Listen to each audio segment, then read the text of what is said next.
स्वाभाविक है। तो इसके लिए यही है कि तू उधर ना जाए। अब जैसे तू इस चीज को महत्व ज्यादा दे दे तो मन अपने आप उधर से हट जाएगा। समझ में आया कि नहीं? जैसे आज तुमने वहाँ जाना है, मन से कहा और फिर कहा नहीं उधर नहीं जाना, आज इधर जाना है, फिर मन उधर की बात करेगा? फिर नहीं करेगा। अगर ना भाई आज कोई सुनवाई होनी नहीं। ये तो तुम्हारे ऊपर है, तुम महत्व किसको देते हो। जिस चीज को तुम ज्यादा महत्व दे दोगे मन उधर ही चलेगा। अब उधर जा रहा था, तुमने इधर भाव देख के इधर महत्व दे दिया तो इधर आ गए। ऐसे ही जिस चीज को भी महत्व दोगे मन उधर चल पड़ेगा। अब तुम परमात्मा को महत्व दो तो उसकी तरफ चल पड़ेगा, दुनिया को महत्व दो तो उधर चल पड़ेगा। इसलिए स्टीयरिंग है, जिधर भी घुमाओगे उधर गाड़ी हो जाएगी। मन तो ऐसे ही है। शंकर भगवान क्या कहते हैं, भगवान को ऊपर रखो, सबसे ऊपर गंगा जी अर्थात, और दुनिया को नीचे, तो वो उसको ऊपर रखते हैं। और दुनिया पैसे और परिवार को ऊपर रखती है। उनमें गड़बड़ नहीं आना, भगवान में गड़बड़ हो जाए तो चलेगा। आज की पूजा छुट्टी, बाकी और वो भाई घरवाली नाराज हो जाओ। बच्चों के लिए मकान नहीं है, चलेगा, पेड़ के नीचे काम चला लो, पर भजन नहीं छोड़ना। वो उसको ऊपर रखते हैं। तो इसलिए जो जिसको ऊपर रखता है। अब इसमें ये भी बात है, आगे दुनिया को कितने ऊपर करो, दुनिया तुम्हारे को एक दिन नीचे कर देगी। लेकिन भगवान को जो भी ऊपर करेगा, ये उसकी विशेषता है, वो उसको ऊपर कर देगा। समझेगी? कोई भी बड़ा होया है, बड़ाई पाया है, पहले आगे आ पाएगा तो उससे जुड़ के पाया है। उससे जुड़ के कोई भी बड़ा होया है, बड़ाई पाया है। उसके बगैर ना किसी ने बड़ाई पाए ना।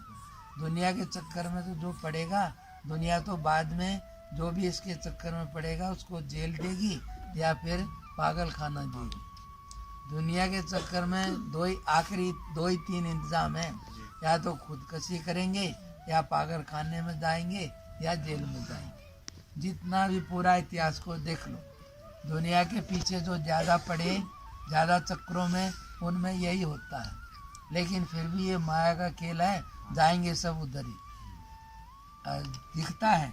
इसलिए अब ये है कि अब आप खुद, आपको भगवान ने समझ दी है, जिसमें आपका ठीक भला लगे उसको महत्व दो तो धीरे धीरे उस तक पहुंच जाओगे। दुनिया को महत्व दो, दुनिया मिल भी जाए, कुछ होना नहीं है, कितनी बार मिल ली। लेकिन भगवान के रास्ते कुछ भी ना मिले, थोड़ा भी चलोगे तो भी घाटा नहीं पाओगे, बढ़िया गति जरूर मिलेगी।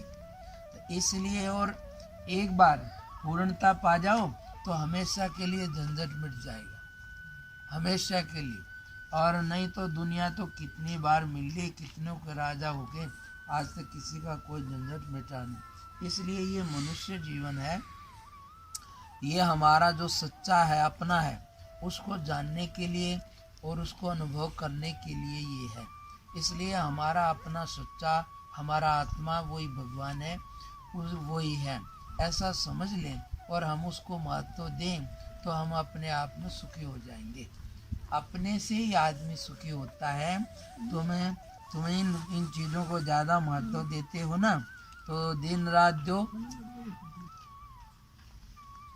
लेकिन एक समय आता है ना, सबको छोड़ के सोते हो कि नहीं, तो उस समय क्यों नहीं इनको महत्व देते, ये बढ़िया हो तो। लेकिन एक रात नींद आई तो ये कुछ अच्छा नहीं लगेगा कि लगेगा। इसलिए सही वास्तव में बढ़िया यही है, इसी से ये चीज़ें अच्छी लगती हैं। नहीं तो अंदर में शांति नहीं मिले तो बाहर कुछ शांति नहीं मिलेगी। इसलिए यही माया का खेल है, सुख होता तो अंदर है लेकिन लगता है कि बाहर है। इसलिए चीज़ों में और इसमें नहीं है, लेकिन फिर भी ये खेल है ऐसा कि उसमें लगता है। लेकिन ठीक समझ आ जाए तो पता लग जाएगा कि ऐसा नहीं है। अब कल हमने तो इसलिए कहते हैं कि भगवान का नाम और उसका गुणगान, उसका कथा कीर्तन, ये दो अमृत है संसार में भगवान ने दिया, कि उसको भाव से लें तो बराबर अच्छे से उसमें आनंद आ जाएगा, कोई बंधन नहीं होगा। भगवान की कथा सुने उसमें भी आनंद आ जाएगा, दुनिया भूल के यहीं बैठे बैठे आनंद हो जाएगा। और नहीं तो और कोई भी काम करो दुनिया का, कहीं भी 2 मिनट से ज़्यादा कहीं भी कोई बराबर अच्छा लगने वाली चीज़ नहीं है। कितनी भूख लग रही हो, कितनी बढ़िया खाना हो, 2 मिनट बाद वैसा नहीं रहे। और 5-7 मिनट बाद तो कोई 1000 रुपये दे तो एक पेड़ा खाने को तैयार नहीं हो। तो फिर वो सब तो एक सीमित है। और ये परमात्मा अनंत है, इसलिए उसका नाम अनंत है, अमृत है, अर्थात मुर्दा नहीं होता है। बाकी सब चीजें मुर्दा हो जाती हैं, मर जाती है ना, अच्छी नहीं लगती, और क्या मुर्दा होना है। अब वही पेड़ा पहले लपक रहा था, अब देखने को मन नहीं करता, तो मुर्दा हो गया कि नहीं। लेकिन भगवान का गुणगान और नाम ऐसा नहीं है, 1000 बार का 1,00,000 बार लो, बढ़िया भाव से लो तो बढ़िया ही होता। अरे चुप, समझे ना ये बात। तो कल हमने आपको ये हरीश चंद्र किसके चंद्रहास की, अभी आज जो है ना भगवान के चरण चिन्हों में वो है।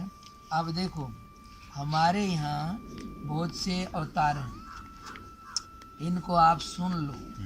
सबसे पहले जो है नारायण आदि पुरुष है, और ये 12 भगत प्रधान है, ये भगत है।